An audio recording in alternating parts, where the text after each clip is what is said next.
ॐ ह्रीं क्लीं चामुण्डाय नमः। ॐ ह्रीं क्लीं चामुण्डाय नमः। ॐ ह्रीं क्लीं चामुण्डाय नमः। आप सभी का आपके अपने YouTube चैनल पर आपका बहुत बहुत स्वागत है।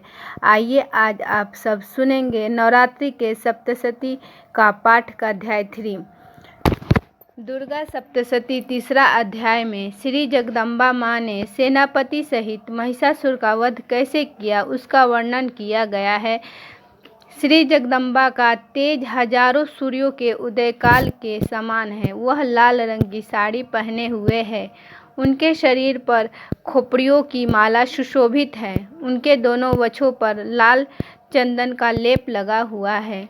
उनके हाथों में मालिका, विद्या, अभय और वर मुद्रा है। उनका त्रिनेत्री मुख अत्यंत सुंदर दिख रहा है। उनके सिर पर चंद्रमा के साथ रत्न जड़ित मुकुट है। वह कमल के आसन पर विराजमान है। मैं ऐसी देवी को अपनी भक्ति सहित प्रणाम करती हूँ। चिझुर के राक्षस सेनापति का आक्रोश। ऋषि कहते हैं कि जब राक्षसों की सेना इस प्रकार नष्ट हो रही थी तब महान राक्षस सेनापति चिझुर क्रोधित होकर अंबिका देवी से युद्ध करने के लिए आगे बढ़ा। उसने देवी पर तीरों का वर्षा इस प्रकार की शुरू की जैसे बादल धैर्यवान पर्वत के सिर पर जल की धारा बहा रहा हो। देवी ने अपने तीरों से उसके तीरों के समूह को सरलता से काट दिया और उसके घोड़े व अन्य साथी भी मार डाले। चिझुर के धनुष, रथ, घोड़े और तीर नष्ट हो जाने के बाद वह राक्षस देवी की ओर तलवार और ढाल लेकर दौड़ा। उसने अपने सिर पर तलवार का प्रहार किया और देवी की बाईं भुजा पर तेज प्रहार किया, लेकिन जैसे ही तलवार वहां पहुंची वह टूट गई। चिझुर क्रोध में अपनी आंखें लाल करते हुए अपनी ढाल को हाथ में लेकर देवी के पास पहुंचा। तब उस दैत्य ने भद्रकाली पर आक्रमण किया। भद्रकाली ने अपने दिव्य तेज से चिझुर को मार गिराया। देवी के प्रचंड स्वरूप के सामने वह राक्षस टिक न सका। जब चिझुर ने अपने पूरे बल से देवी पर हमला किया तब देवी ने अपनी शक्ति से उसे धराशायी कर दिया। उसका शरीर जो तेजस्वी सूर्य के समान चमक रहा था, देवी के प्रचंड प्रहार के आगे ध्वस्त हो गया। देवी के प्रचंड प्रहार से महादैत्य चिझुर के अनेक टुकड़े टुकड़े हो गए और उसका अंत हो गया। उसके जीवन का दीपक बुझ गया। चिझुर के निधन के बाद महिषासुर का सेनापति चामर, जो देवताओं को सताने वाला था, हाथी पर सवार होकर युद्ध करने आया। चामर ने देवी पर अपनी शक्ति से आक्रमण किया, लेकिन देवी ने अपनी दिव्य शक्ति से उसका आक्रमण विफल कर दिया। देवी की शक्ति से उसकी शस्त्र शक्ति धरती पर गिरकर खंडित हो गई। यह देखकर चामर क्रोधित हुआ, परंतु देवी ने उसे भी अपने बाणों से मार गिराया। इसी बीच देवी का सिंह चामर के हाथी के सिर पर कूद पड़ा और पूरी ताकत से उससे युद्ध करने लगा।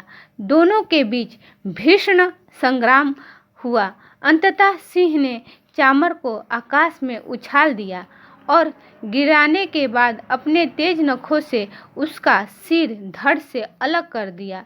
उदर्ग और कराल का संहार। दुर्गा सप्तशती तीसरा अध्याय। देवी ने उदर्ग को पत्थरों और वृक्षों से मारकर पराजित कर दिया। कराल भी देवी के प्रहारों से धराशायी हो गया। देवी के गुस्से से भरे प्रहारों से कराल का अंत हुआ। देवी ने गद्दा के प्रहार से कुचल दिया।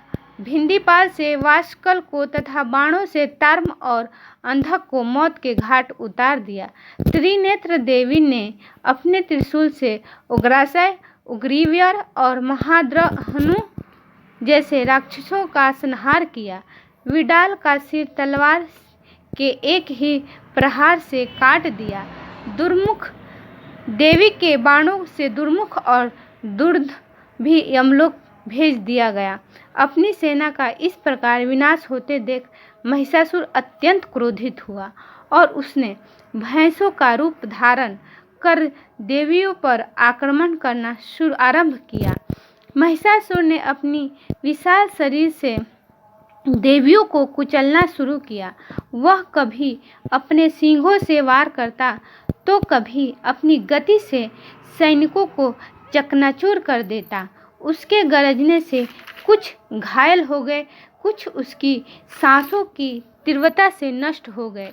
इस प्रकार उसने देवी की सेना को बिखेर दिया। राक्षस महिषासुर ने अपनी प्रचंड शक्ति से महादेवी के सिंह पर हमला कर दिया। यह देख देवी जगदम्बा अत्यंत क्रोधित हो उठी। दूसरी ओर महिषासुर अपनी शक्तियों का प्रदर्शन करते हुए पृथ्वी को कंपाने लगा। महिषासुर ने अपनी पूंछ से ऊंचे ऊंचे पर्वतों को उखाड़कर फेंक दिया। उसकी गति से पृथ्वी फटने लगी और समुद्र अपने किनारों को तोड़ने लगा। उसकी सींगों के टक्कर से बादल फटने लगे। तेज हवा के झोंकों से पर्वत गिरने लगे। महिषासुर की इस भयंकर शक्ति को देखकर चंडिका देवी ने उसे मारने का दृढ़ संकल्प किया। उन्होंने उसे उसके पास जाकर घेर लिया और भयंकर युद्ध शुरू हुआ। युद्ध के दौरान महिषासुर ने भैंसे का रूप त्याग कर सिंह का रूप धारण कर लिया। फिर वह राक्षस के रूप में प्रकट हुआ।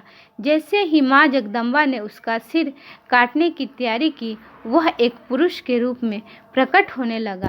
गणों और देवों से परेशान महिषासुर ने अपना रूप फिर से भैंस का बदल लिया और तीनों लोगों को भयभीत करना शुरू कर दिया।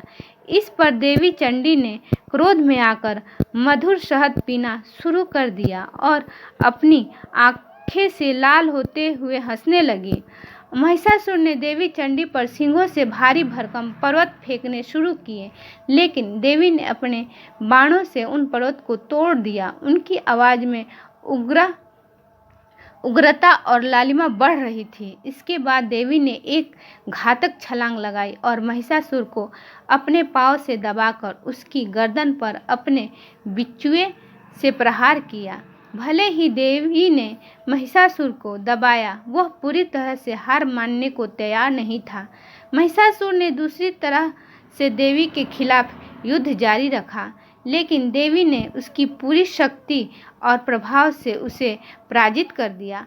अंत में देवी ने अपनी बड़ी तलवार से महिषासुर का सिर काट डाला। महिषासुर का सिर काटते ही उसकी पूरी सेना भाग खड़ी हुई और देवता देवी और तमाम ऋषि मुनि खुश होकर देवी दुर्गा की पूजा करने लगे।